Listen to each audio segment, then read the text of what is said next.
Making your own taffy today. That's right. All right, we're going to call the administrative review meeting to order on the date of July 20th, 2022. I've looked over the minutes and the June 15th and June 29th meeting stand approved. The first item on the agenda, Mr. Burton, you're going to be presenting this consideration and action on a request for final approval of Meadow Haven Subdivision consisting of 3 lots, including a request for an alternative access. Yes, Rick, this is a proposal for a 3-lot subdivision in Liberty. The address is 3477 East 5100 North. It is in the AV3 zone. Okay. I will show a subdivision plat. Let me show you just kind of the location here on the screen. That window, so it's got it.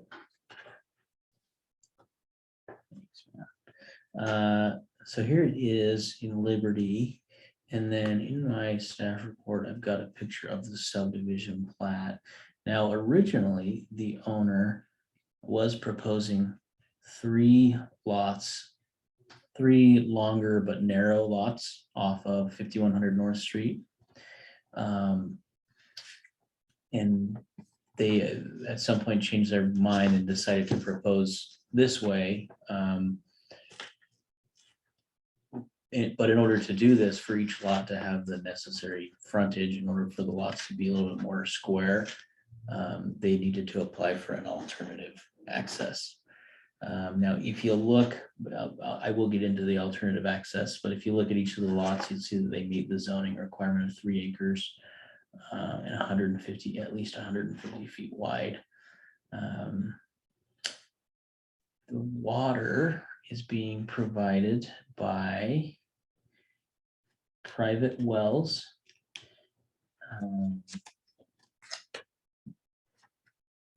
So let's see, culinary water and secondary are provided by private wells. The owner understands that those wells have to be drilled and tested before they can record their subdivision plat and before they can get approval from the health department. We are also requiring a covenant to be recorded to the property that restricts the amount of water they can irrigate based on their water rights to that well, which ends up being about 8,000 square feet per lot that they can irrigate outside. Okay. Sewage disposal is done through an individual septic system on each of the lots. We do have feasibility letters from the health department for those. There are no streams or geologic hazards on the property. I did want to touch base on the alternative access.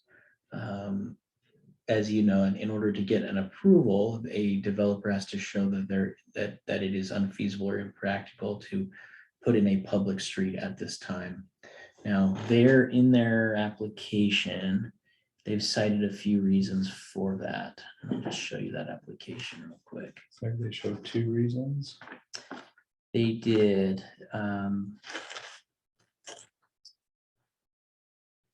Now, one of their, well, they might have done more than 2, but I outlined a few that I thought might actually be practical, be a case for impracticality and unfeasibility. Because they were citing just the shape of the lot configuration, which I don't know that necessarily makes it unfeasible to build a public road.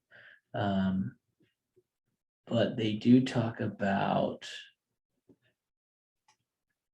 streams near the property and how it may not make sense to build a public road or to at least plan one right now over top of some streams. And then another reason is existing subdivision layouts. So we've got, just to point out, we've got this property, which is part of a subdivision that I believe once did have a road going through it, but I believe they vacated that road. Let's look. Willow Creek subdivision.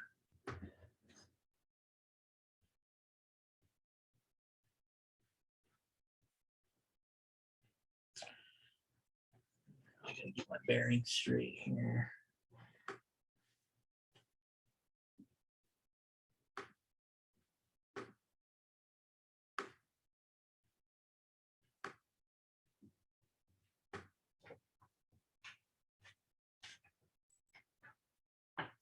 Okay.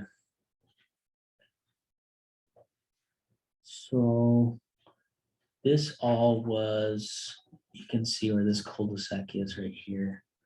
There was a road plan to come up and through here. I don't actually know why this changed, but there did end up being a cul-de-sac over here on 3500 East.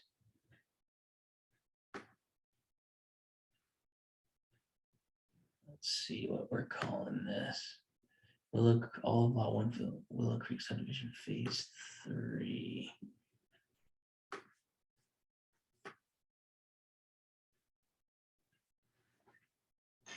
Oh, that's right. Okay, so they came in and replatted some property. And I believe I'm gonna be looking at the property just to the north here, what that plan is.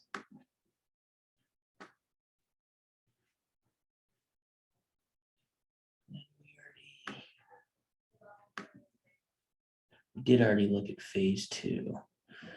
So a public road could come up through here at some point. It looks like this is. You know what we're seeing? Oh, sorry, I don't know. It's laggy.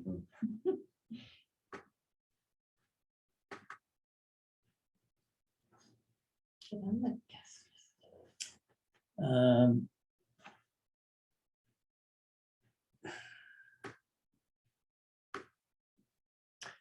This is right now, this is kind of where that road dead ends.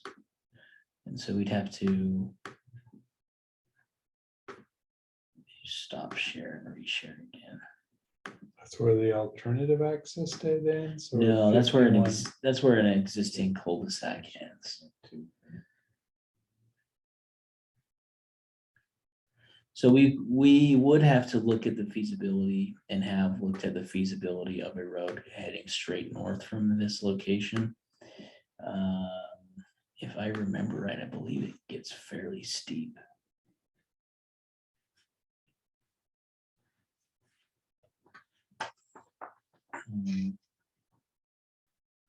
Are you referring to 1500 East? I'm referring to 35 35 carrying through all the way down. Oh, okay. As I met with our engineering division, they didn't have any issues with an alternative access at those locations. I think mostly because it can become a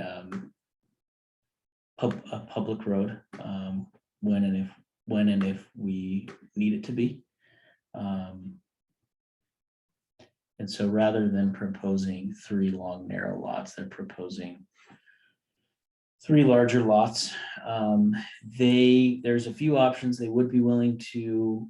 I can't speak for them, and I don't think they're here. But in my conversations with them, they seemed willing to be able to dedicate that now if we wanted them to. I think it really just depends on how likely we think the rest of this is to develop and to need a road right now. So they are asking for an alternative access. They understand that there is a condition that they would have to dedicate that to the county if and when we do want it to become public. So I'm a little confused looking at that. Go back to the aerial. Is the area in red? Is it encompassing that and where your cursor is? Sorry, that was my, it's both of these lots. Okay, that's what I thought. Okay, Oh, and it still doesn't work. but it's both of those lots. It is both of those Okay, lots. all right. Actually, yeah, just those 2. Turning those into 3. Okay, The other reason we were looking at, we don't know if it's necessary for them to dedicate a full 60, yeah, where this has kind of already been platted at the 3-acre minimum. yeah, But again, just pointing to the owner's case that they're making about this this specific stream. And in speaking with the engineering division, they didn't seem at this at this point, really wanting to make this a planned road over that stream. Okay, so does engineering want that dedicated or they do not? They do not, they're not requiring it to be Okay. dedicated. They feel that the covenant that we require with an alternative access Is is sufficient, sufficient. so at a later date it could be. Yeah. Okay. Fire and engineering and surveying have all looked at this. In our, let's see, what do I say about review agency comments?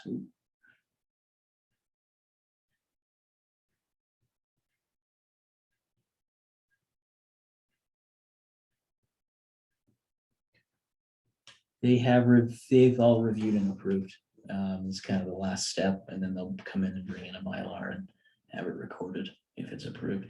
Staff is recommending approval based on the findings and conditions in the staff report. Thank you. The applicant's not here. They're not here. Okay, so a question I have is on 5100, go back to the plat.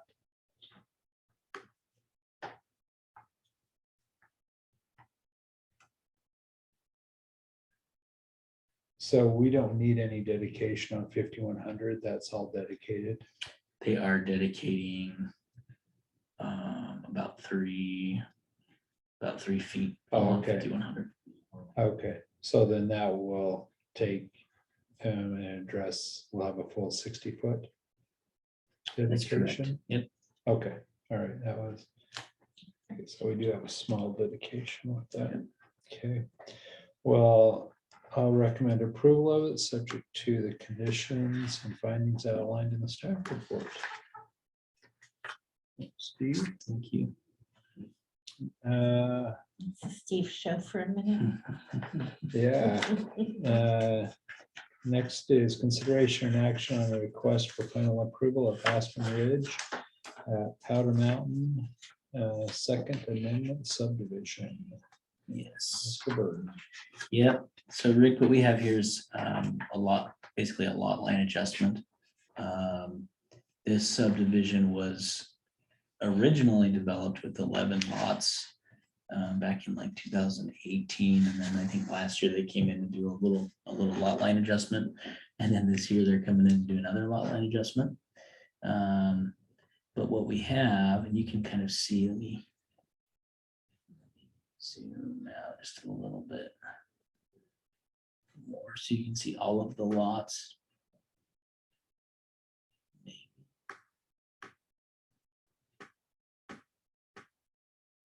Okay, so this thing is in the way.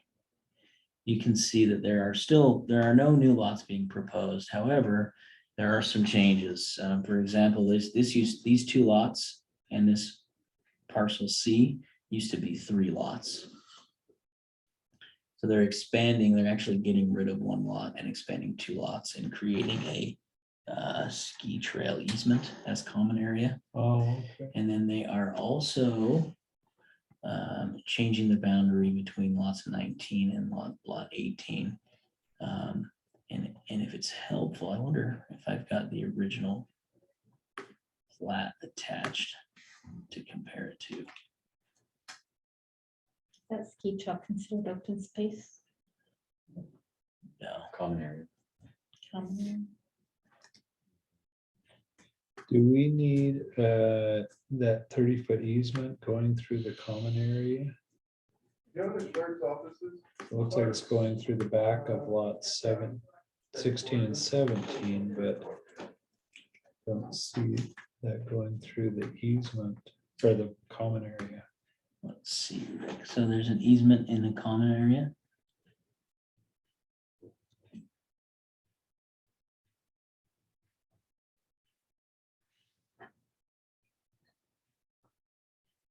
So there is an easement?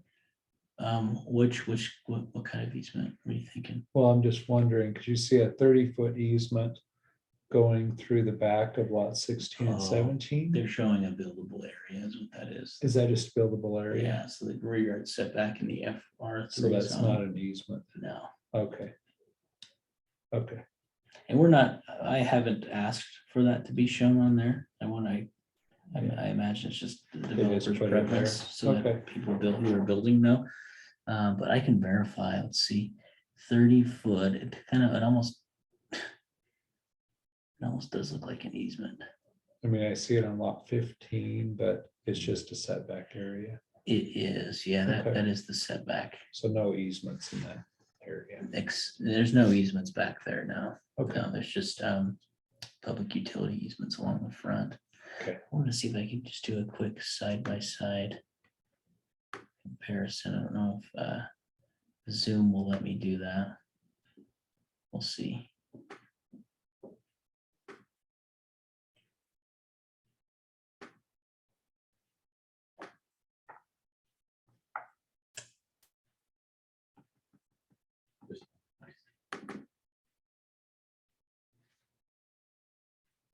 There we go.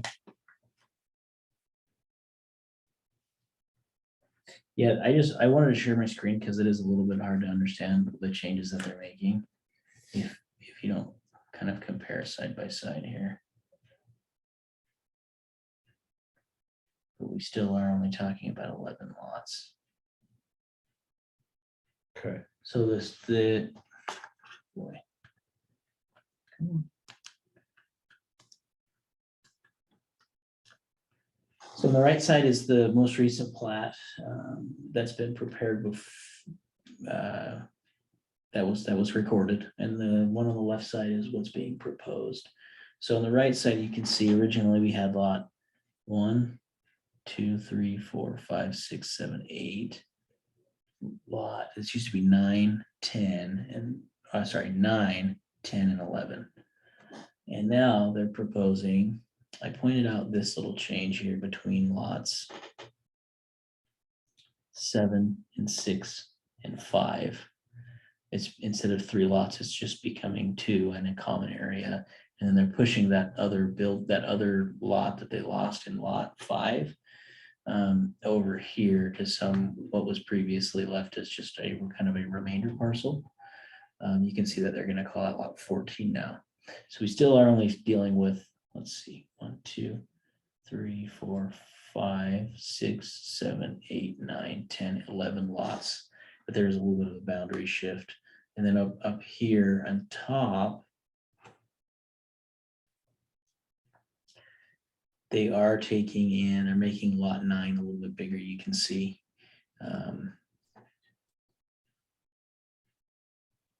Oh, yeah. Is what they're doing there. I can't tell if they're also making lot 18 bigger, but that's also included in this plat. I'm trying to figure out why they have lot 18 on One this says plat. 18 and 19, the other says, Yeah, every time Nine. you change a lot number, every time you mess with a lot, you have to give it a new lot number. oh, okay. Thank you. Yeah. This lot was 12,390. So it still is 12,390. I'm guessing it's included on the plat because they're adding easements to it.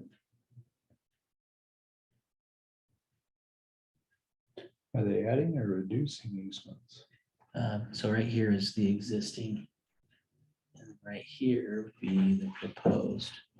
So they are, Looks like the whole back of, or the side of lot 13 was a public utility easement. Now they're taking it, kind of jogging it around. right. Do we have any utilities in there that?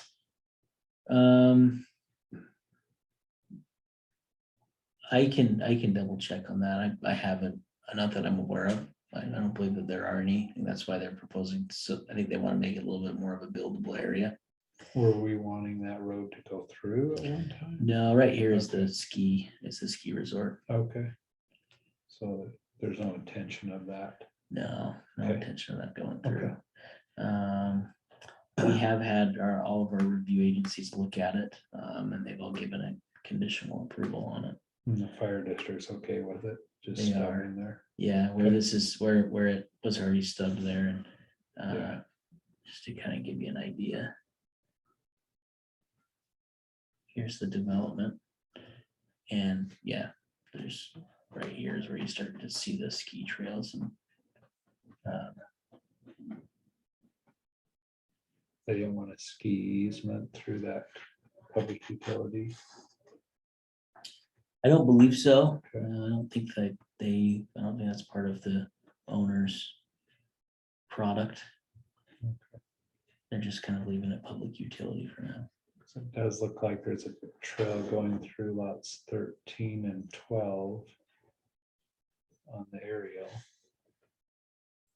But there was no easements for that. That was just a trail that someone had cut in.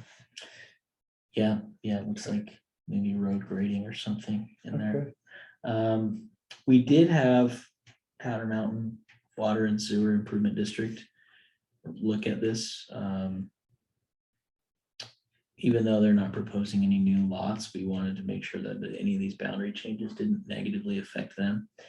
They've reached out to me and said that they don't have any issues with the subdivision. Okay. They're okay with it moving forward. All right. Staff's recommending approval of the project based on the findings and conditions in the staff report. Well, got music to go with the motion. So dramatic. I know. I like a really impassioned reading. Well, I'll recommend approval of this subject to conditions and findings outlined in the staff report. Is that dramatic enough, Jude? Thank you for humoring me. Okay, we're gonna move on to consider. Did you have anything else on that, Steve? We need to, No, were you through? Okay. yeah, thanks. Consideration and action on a request for final approval of the Barnett subdivision consisting of one lot. And Mr. Burton, you're going to be presenting this one. Yes, Rick, this is a one lot subdivision on 700 North Street, about 6405. Is that west? It'd be west, yep. Out in western Weaver, it's in the A3 zone. So minimum lot size is 2 acres. The gentleman, John Barnett, is who's the owner. It has a 2.5 acre lot. I'll show the subdivision plat here on the screen. He is doing 33 feet of road dedication to make 700 North up to the county standard as far as width goes. Good. He'll be doing a deferral agreement for curb, gutter, sidewalk, and asphalt. The property, the water is going to be provided by an existing well that the owner has shown that they have rights to. Similar to one of the previous projects we were looking at, they will have to file a covenant on the property that says how much they can irrigate. Let's see. I meant to say secondary water is being provided by a private well. Culinary is being provided by Warren, West Warren, and they do have a will serve for that. The wastewater will be handled by a septic system, and the owner has provided a feasibility letter from the health department for that. Review agencies have all reviewed and are recommending approval. And there are no outstanding items as staff's recommending approval of this project based on the findings and conditions in the staff report. So these letters in here from Taylor West Weaver, Ryan Rogers. So Ryan Rogers actually is this guy's neighbor who works for Taylor West Weaver, Oh, okay. and he's kind of been helping him go through the project. Okay. So any emails from Ryan are really just related, not necessarily related to water. They're me trying to find out about the well for secondary. Okay. That confused me too a little bit when I Alright. saw all these emails from him.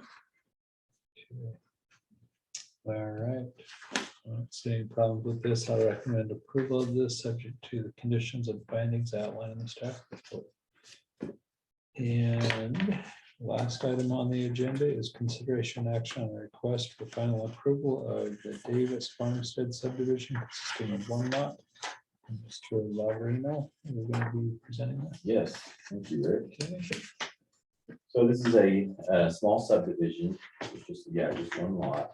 And what they're looking to do is take an agricultural piece of land that's basically 32 acres, and they're gonna break off 1 acre lot. And the remainder 34 acres roughly is just considered a remainder parcel, labeled as such. This new lot is being created is for residential purposes, will be, does meet the minimum requirements for the zone. And they've also provided with us, or with this final approval request, they've provided the will serve letter from Westmoreland Water that states that they have capacity, that fees have been paid. And there's also a letter from the Warren Irrigation Company showing that they have the appropriate irrigation water shares. We also, as we've added as a condition of approval, that the owner enter into the irrigation covenant, which basically secures the appropriate water, irrigation water needed for that residential lot. And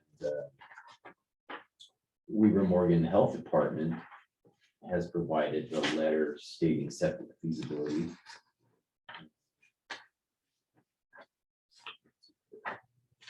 The conditions stated in the, staff recommends approval of this request based on the conditions in the report and also the findings.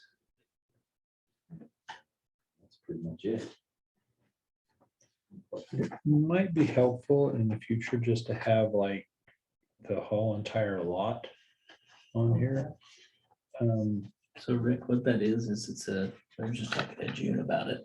When the planners, when we print out our staff reports, I think Bluebeam knows automatically to scale it.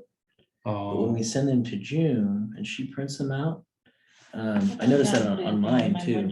It doesn't scale. Yeah, we should probably get you. Like on that other subdivision, it's just super close. Yeah, So I asked June, I said, next time we're doing a packet, she can come and get me and we can look at it.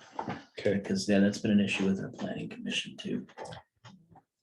Do we have any right-of-way dedication on here? Not needed for this particular one. Okay. Yeah, we've already got the appropriate needed. Looks like 100-foot right away. Let's see. Yeah. So the 900 south is going to need 100 feet for the right of way, and they've the Davises have already dedicated that previously. Okay. All right. Well, I'll recommend approval of this, subject to the conditions and findings outlined in the staff report. Thank you, Mr. Lleverino. Thank you.